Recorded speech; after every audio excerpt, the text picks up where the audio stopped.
A really interesting trend, I think, in recent years is the number of much lower income countries that are starting to fall below that replacement level. You can see on the chart, India, they're not a rich country at all. India had a fertility rate of about 3.5 at the turn of the century.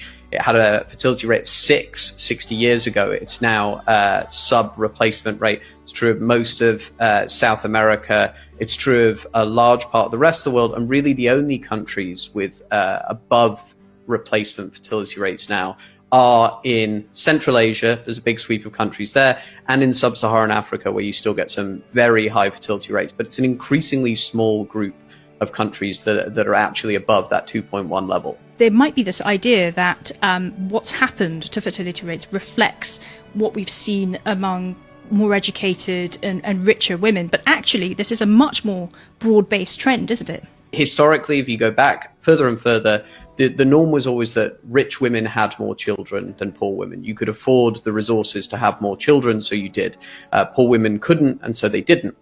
That changed in the 20th century, and you saw poorer and less educated women having more children than highly educated and richer women. That has now changed significantly, and you've seen a convergence across income levels, the sort of balancing out.